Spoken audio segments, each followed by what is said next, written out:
Hello,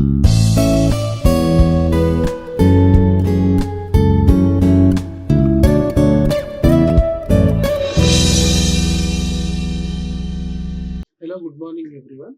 This is Dr. Abdul Pasha, working as Assistant Professor from Institute of Aeronautical Engineering, Dundigal, Hyderabad, from the Department of Electrical and Electronics Engineering. So here it is about the discussion course Power System Operation and Control. So in this course, today's topic is numerical analysis on power factor improvement case. So in the earlier videos, we discussed about power factor improvement, what is the necessity of improving the power factor, how it will compensate onto the given line, and what are the consequences when the system is lagging with the power factor. When it undergoes leading unity, then what are the responses generated from the system. These are the considerations we have gone through that, and we have adopted some methods, power factor improvement methods, by adopting capacitors, series parallel combinations, inductors in series, like that. We are having some fax control devices. So all these things can be managed in the power factor improvement case. Because of this, the efficiency of the system can be enhanced more. So this is the reason why much important about power factor improvement case. So here in this numerical analysis on power factor improvement case, we will discuss some worked out examples, so which will give how the analysis of the power factor will be involved. So here is a simple problem given on the power factor improvement case. Here the parallel circuit is given. So here we need to find a current flowing through each branch. Second one is current drawn from the supply. Third one is circuit power factor and power dissipate. So this is the parallel circuit given. So parallel circuit contains 75 ohms resistor, 20 millihenry inductor, 470 nanofarad capacitor, 15 volts, 1 kilohertz frequency range, supply terminals. So for this given parallel circuit, so we need to calculate, the first one is current flowing through the each branch. That means I1, I2 like that. So I we need to calculate current flowing through each branch. Second bit is about current drawn from the supply. This is the branch current we need to calculate. This is the current drawn from the supply side. And third one is power factor, and in this only power dissipation of power dissipated. So these are the considerations we need to calculate. So here we need to write the given information, given that resistance is about 75 ohms, inductance is about 0.02 Henry, capacitance is about 470 into 10 power minus 9 farad. Actually this is in nanofarad format. So this, when we convert, then this capacitance becomes into the farad as 470 into 10 power minus 9 farads. Nano means 10 power minus 9. So straight away we written here. And voltage, applied voltage is about 15 volts. Frequency is about 1 kilohertz, means 1 kilohertz. So 1000 hertz. Here nanofarad is taken as 10 power minus 9 in terms of farads case. So first bit we need to calculate current I1 is opposed by the impedance Z1 of the branch. So that is, this is the current that is opposed by the one of the impedance path, that is from the Z1, that of the branch, where Z1 equals to under root of R square plus XL square. Z1 is under root of R square plus XL square. So we know that here R is the equivalent resistance given in the circuit. XL is the inductive reactance. XL is the inductive reactance. So this whole combination may be treated as the impedance case as ohms. So XL equals to, we know that 2 pi FL. XL equals to 2 pi FL ohms. So inductive reactance XL is 2 into pi into F means frequency, that is 1000 H. L means inductance, that is about 0.02 Henry. So with that XL equals to 125.66 ohms. 2 into pi into 1000 into 0.02. Here 1000 means, see that this frequency F. Here 0.02 means L value. L value is 0.02. So like that, when you multiply 2 into pi into 1000 into 0.02, you will get the inductive reactance is 125.66 in ohms. Usually we treat in reactance in ohms. So that is from the inductor XL. And Z1 is equals to, now we substitute whatever we calculated XL. Here R value is given already, that is about 75 ohms. And XL we calculated here 125.66 ohms. Now substitute all these combinations in place of Z, that is Z1 equals to square root of R square plus XL square. So when you substitute here, R is 75, XL is 125.66 square. This is under root combination, this one.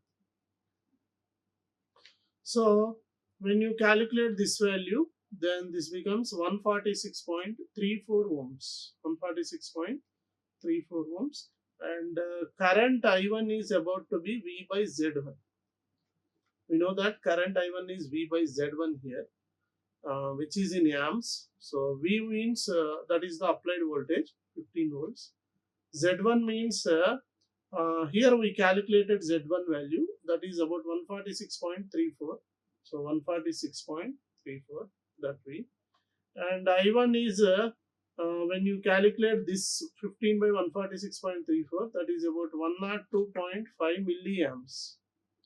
I1 is 102.5 milliamps. Now calculate for phi 1. So power factor. Phi 1 equals to, it can be written as cos inverse of R by Z1. Phi 1 is the power factor, that is as cos inverse of R by Z1. R is nothing but 75. Z1 is nothing but 146. This we already calculated as Z1. Here we already calculated Z1. R is straight away given 75 ohms. So 75 ohms by 146.34 ohms. So when you make this, then you may suppose to obtain phi 1 as minus 59.17 degrees. So this is the case, current I1 opposed by the impedance Z1 of that of the branch. So here we calculated Z1, inductive reactance XL, current I1, and finally phi 1. So these are the parameters we calculated. Now current I2. So current I2 is opposed only by the reactance of the capacitor. We know that I2 is opposed by the reactance of the capacitor. That means Xc becomes capacitive reactance. That should be 1 by 2 pi C in ohms.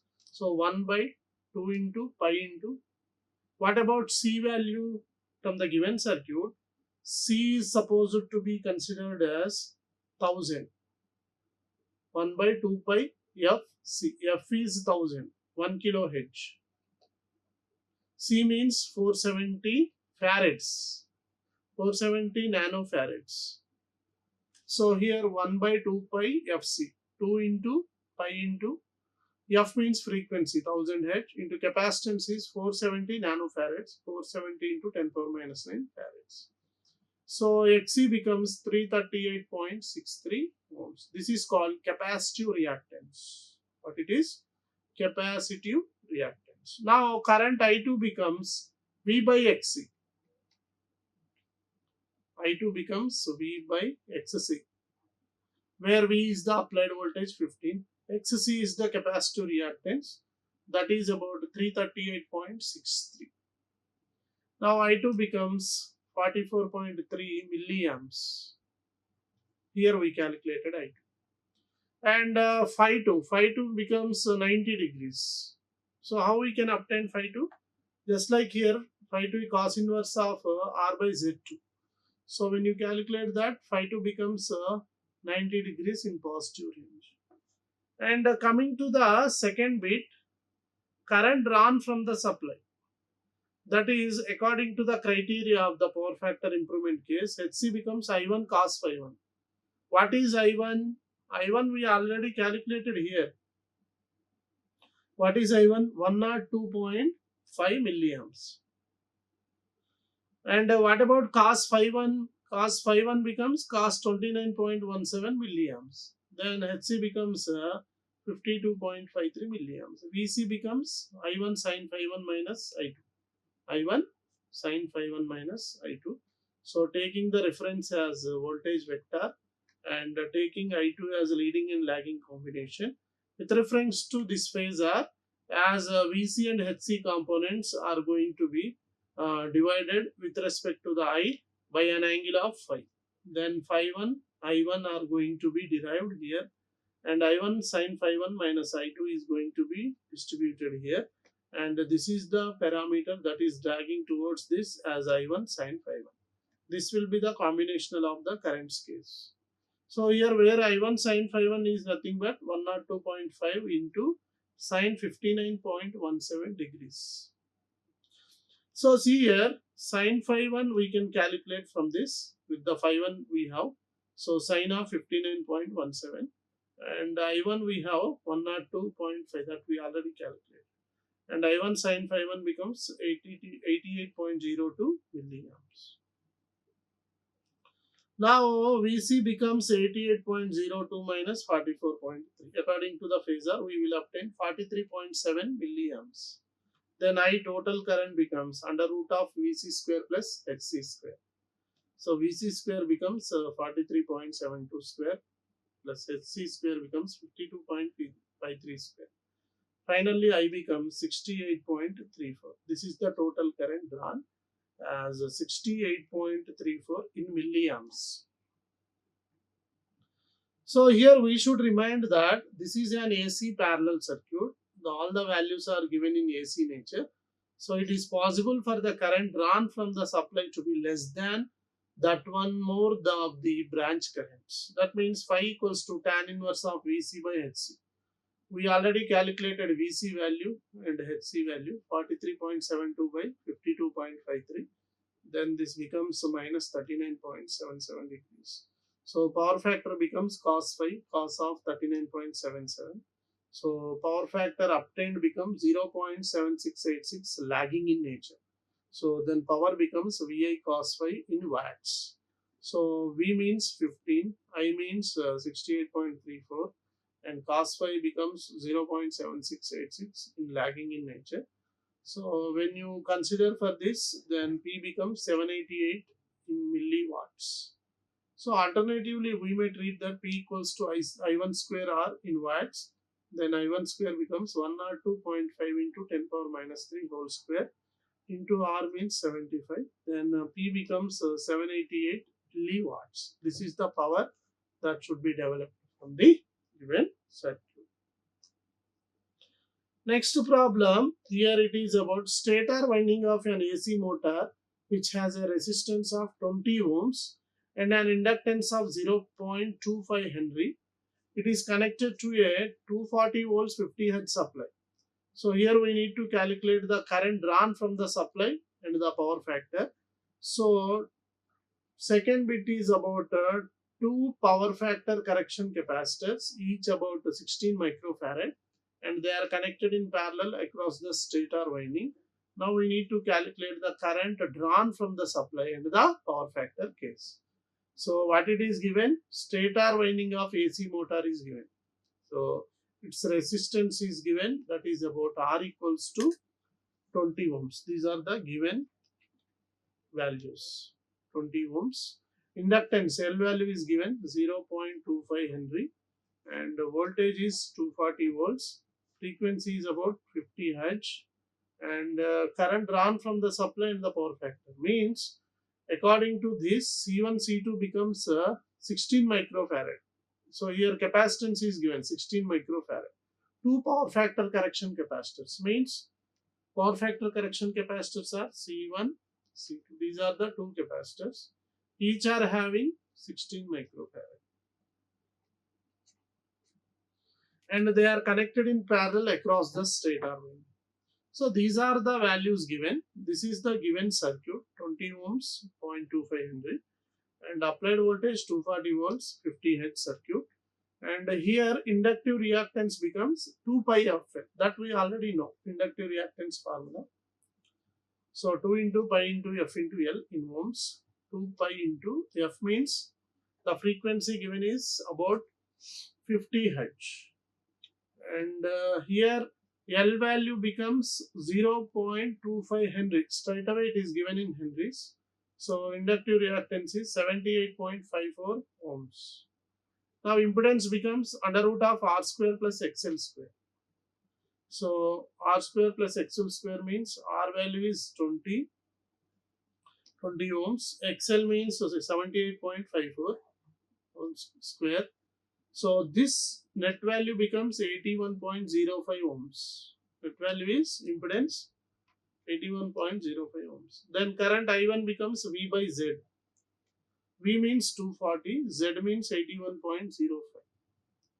So likewise we will get I1 as 2.96 amps. Power factor is cos phi 1, that is R by Z case. So R is about 20, Z is 81.05. Then power factor becomes 0.247, which is lagging in nature. Power factor obtained is 0.247, very less power factor we will obtain for the given circuit. So here circuit is connected by 20 ohms and inductance 0.25 Henry resistors and inductors are connected in series, means here the generation of the power factor is to be lagging in nature, that is only small, about 0.247 only. So this is the range of power factor we obtain. Coming to total capacitance, here in the second bit, it is asked about to calculate total capacitance, that is C1 plus C2, 32 into 10 power minus 6 farads. So when you calculate this one, C1 plus C2 value, then this becomes given circuit. Here 2.96 already calculated, 20 ohms is already given, inductance already given 0.25 Henry. I2 current is flowing in the second branch through the capacitor 32 microfarads. This is the total current flowing into the whole circuit applied with voltage 240 and frequency about 50 Hz. Now capacitive reactance becomes 1 by 2 pi Fc. So 1 by 2 pi into F means 50 Hz. Here capacitance means 32 microfarad means 32 into 32 microfarad it is given capacitance. So 32 into 10 power minus 6 farads. So this is Xc. Finally we will get Xc value 99.47 ohms and I2 becomes V by Xc. V means 240, Xc is 99.47 and finally IC becomes 2.413 amps. Then phi 1 becomes cos inverse of 0.247, which is about 75.7 degrees. So this is about the value of power factor phi 1. This is about 75.71 degrees range. So when we split the components of the vector with the phi 1 angle and I1 cos phi 1 as the reference, in sign with the voltage case, and this is lagging in nature, and I1 sin phi 1 minus I2. I2 is the current which is perpendicular here and I1 is the current drawn from this instant.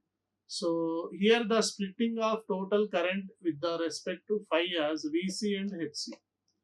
Then HC becomes I1 cos phi 1. I1 is 2.96, cos phi 1 is 0.247. So HC becomes 0.731 amps. Then VC equals to I1 sin phi 1 minus I2. So here I1 means 2.96, sin phi 1 means 0.969. This is minus I2 means 2.413. Then finally we will get VC as 0.455 amps. Then total current I as under root of VC square plus HC square. Then VC square is 0.45 square, HC square is 0.731 square. So when you sum this square coefficient, 0.861 is the current, that should be the total case. So with this, finally we will calculate phi, that is tan inverse of VC by HC. So that becomes tan inverse of 0.455 by 0.7304. So then phi value becomes minus 32 degrees. So power factor equals to cos phi as cos 32 degrees. And here power factor becomes 0.849, lagging in nature. So by using the power factor correction of the capacitor's case, current drawn from the supply has been reduced. That is approximately 71% it should be reduced. So these are the some of the reference sections that I have considered, and with this we can go for a more problematic analysis exercise, worked out examples, and whichever given in the PDFs and the videos. So this makes sure about making the more easy of solving the problem solving cases. So this is the case whatever we discuss. In the earlier case, we will discuss more problems with the more improvement methods that will give the more analysis. Thank you. Like, share and subscribe. Hit the bell icon for more updates.